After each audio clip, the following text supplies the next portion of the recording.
Monsieur le ministre-président du gouvernement de la Fédération Wallonie-Bruxelles, Madame la députée, Monsieur le bourgmestre de Jodogne, Mesdames et Messieurs, très chers participants, c'est une joie sans nom de vous rencontrer au cœur de ce salon littéraire, projet un peu fou, surréaliste, auquel vous avez répondu avec un tel enthousiasme que, je dois bien l'avouer, j'en ai été à de nombreuses reprises bouleversé.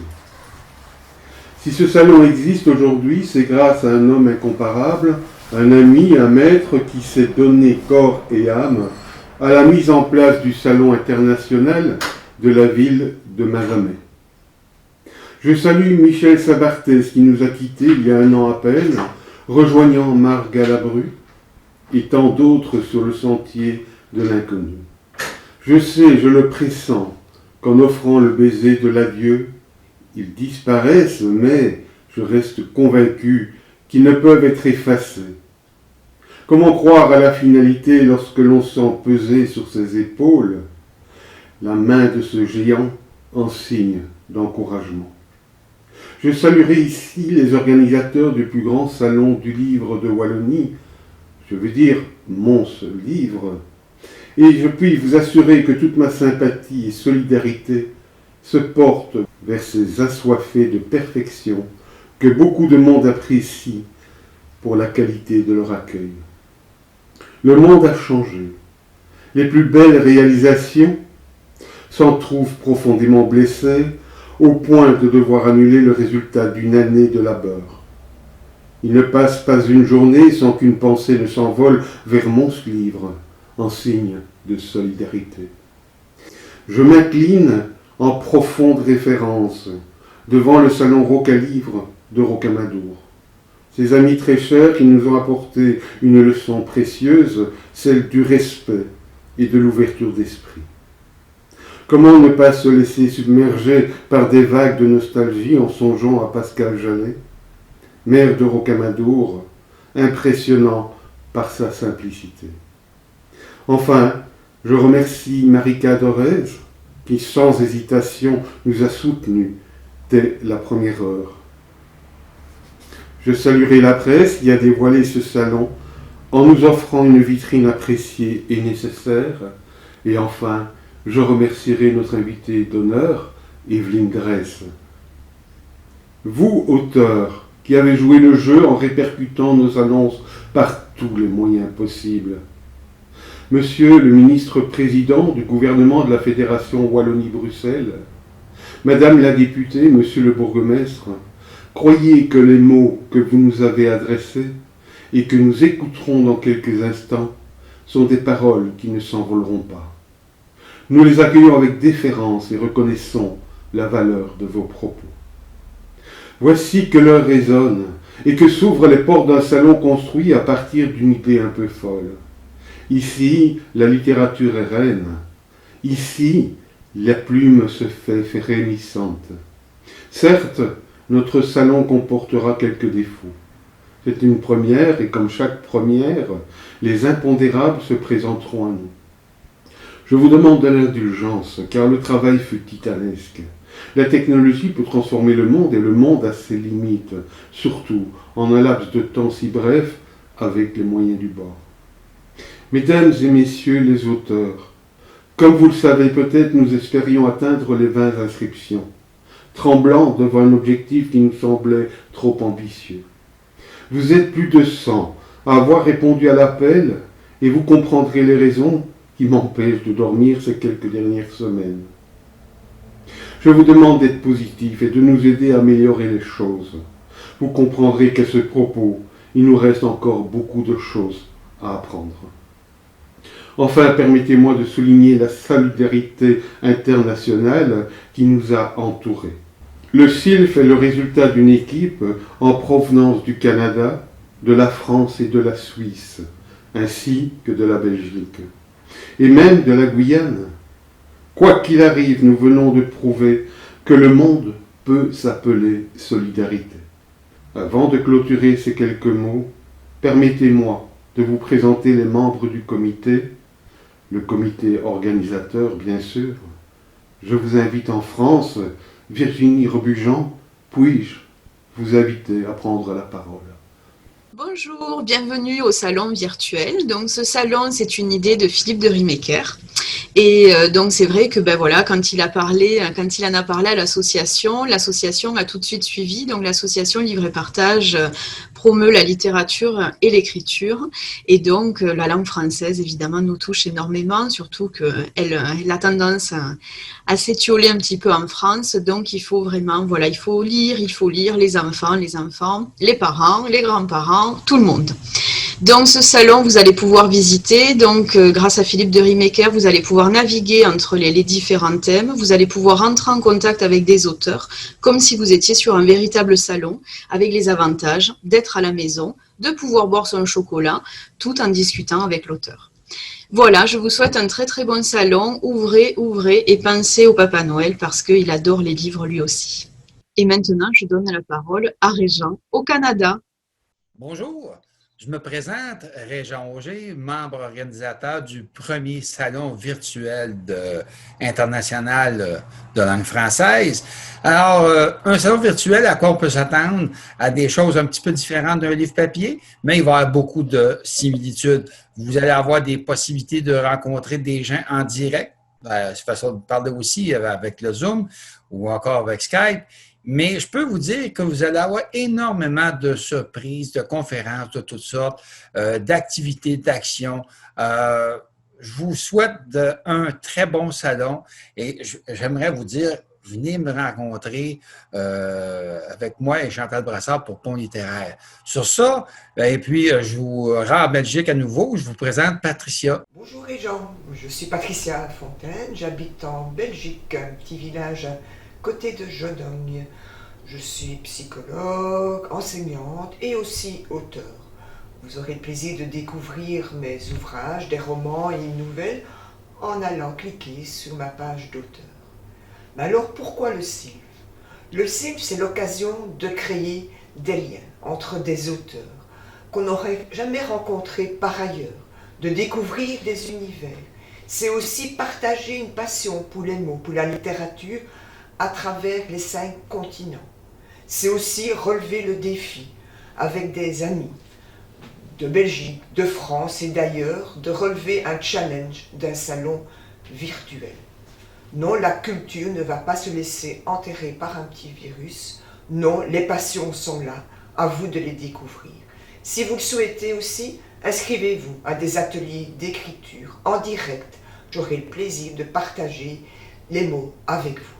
À très bientôt et bonne visite du site. Moi, j'ai toujours beaucoup aimé la langue française. J'ai vécu plusieurs années en Europe et cet amour pour la langue française n'a fait que se décupler au fil des années. Et j'ai toujours rêvé d'écrire, mais évidemment, il fallait trouver le bon moment pour le faire. Donc, en 2018, j'ai entrepris une démarche pour réécrire en fait le manuscrit de mon père qui nous avait laissé, donc son roman posthume. Et ça m'a permis justement de découvrir que j'avais toujours gardé ça en moi. Et j'ai fait quelques salons au Québec. Mais évidemment, avec la pandémie, il y en a certains qui ont été annulés, notamment celui de Québec. Mais ça me fait vraiment plaisir d'être avec vous aujourd'hui. Puis, je souhaite à tous un excellent salon. Je crois qu'on a beaucoup à découvrir les uns les autres, qu'on soit ici au Québec ou en Europe. Tous ces échanges-là vont nous enrichir mutuellement. Alors, bienvenue et donc, on vous attend en grand nombre du 4 au 6 décembre prochain. Alors, je passe la parole à Chantal. Merci, Pauline. Bonjour, mon nom est Chantal Brassard. Je suis auteure-autrice du Canada. J'écris autant pour les jeunes que pour les adultes. Pourquoi j'ai décidé de participer à ce salon virtuel? C'est simple, parce que c'est une super idée de rencontre entre les auteurs internationaux, des conférenciers et bien d'autres petites surprises. Maintenant, autour de Anne venant de la France. Bonjour, mon nom est Anne Ledieu. Moi, je collabore avec différentes maisons d'édition comme Noir d'Absinthe, Selma Édition, Academia, Gloriana Édition. J'aide certains auteurs à améliorer leurs écrits et c'est dans cette qualité que j'ai rejoint le comité organisateur du CILF. Je souhaite tant aux lecteurs qu'aux auteurs de passer un excellent moment. Voilà, bonjour, bienvenue à Jodogne. Peut-être vous présenter ma petite commune de Jodogne qui est située dans le centre du pays, dans la province du Grand-Wallon, petite commune de 14 000 habitants, commune moyenâgeuse, mais également commune rurale, puisque nous avons 86% de notre territoire qui est en zone agricole. Voilà, c'est une grande fierté pour nous d'avoir un salon littéraire aussi renommé dans notre petite ville de Jodogne. C'est important pour nous parce que Jodogne est une ville scolaire. Nous avons plus de 4000 élèves chaque jour dans notre petite ville. Je pense que c'est important d'initier les jeunes à la culture et j'espère que votre salon va attirer beaucoup de jeunes. Il va inciter également les professeurs de français à participer également à plusieurs salons littéraires. Au niveau de la commune de Jodogne, dans les années 80, le bourgmestre Michel avait initié des salons littéraires en invitant des écrivains à venir présenter leurs livres. On avait été un peu déçus parfois du manque de succès, du manque de présence d'étudiants et je pense que ce type de salon peut relancer l'intérêt pour la lecture pour les jeunes. Et évidemment, au niveau de la commune, dès que les conditions sanitaires le permettront, nous avons vraiment de belles pièces, de belles salles pour vous accueillir. Ce serait avec grand plaisir qu'on puisse relancer mensuellement ce type de salon et présenter aux Jodognois et aux non-Jodognois vraiment un écrivain renommé. Je pense que ce serait intéressant pour nos jeunes.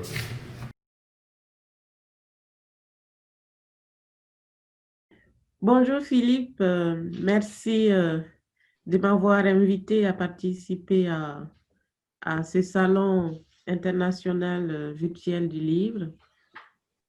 Tout d'abord, je salue Monsieur le ministre président de la Fédération Wallonie-Bruxelles, Monsieur Pierre-Yves Jolet.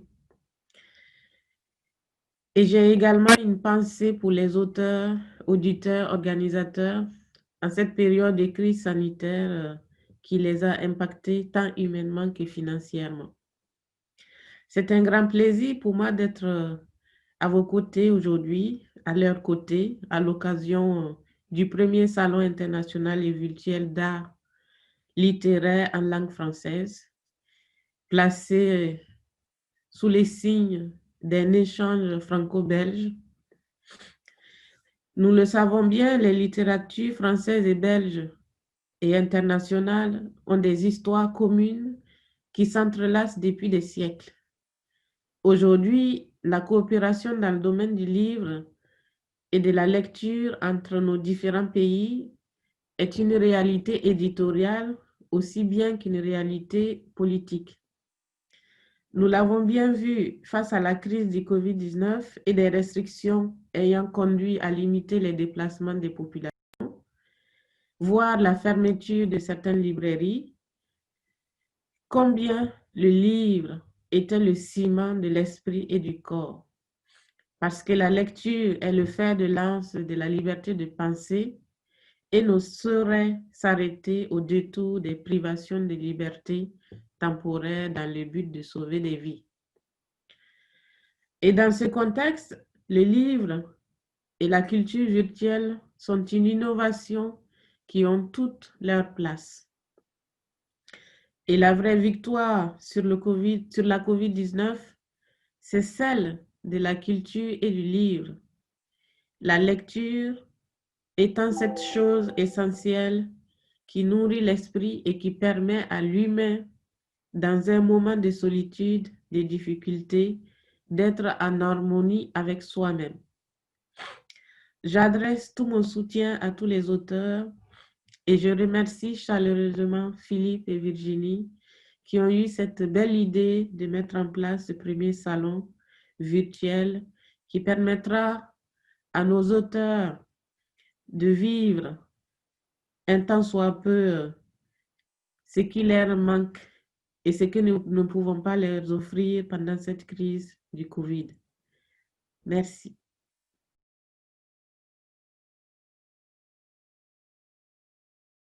Quelle merveilleuse initiative que celle que vous avez prise, créer un salon international et virtuel d'art littéraire en langue française. Sincèrement, en tant que ministre-président de la Fédération Wallonie-Bruxelles, je n'aurais pas pu espérer un plus beau cadeau pour ce week-end de la Saint-Nicolas. Tous les aspects de la politique que je m'efforce de mettre en œuvre se trouvent ici rassemblés. La langue française, la littérature, la diversité de la francophonie, les liens entre les populations et entre les publics, l'accès de tous à la culture, le recours aux technologies de l'information afin de dépasser les frontières, dépasser les clivages, mais aussi permettre à nos concitoyens de surmonter le confinement et les aléas de la crise sanitaire. Je ne peux donc que vous remercier en mon nom propre et au nom du gouvernement en saluant votre amour pour notre langue, en saluant votre foi dans ce véritable cadeau que l'humanité offre à la vie, à savoir la littérature. Je souhaite donc un plein succès et longue vie à ce salon international qui prend ses racines virtuelles chez nous, au cœur de l'Europe, en terre de francophonie.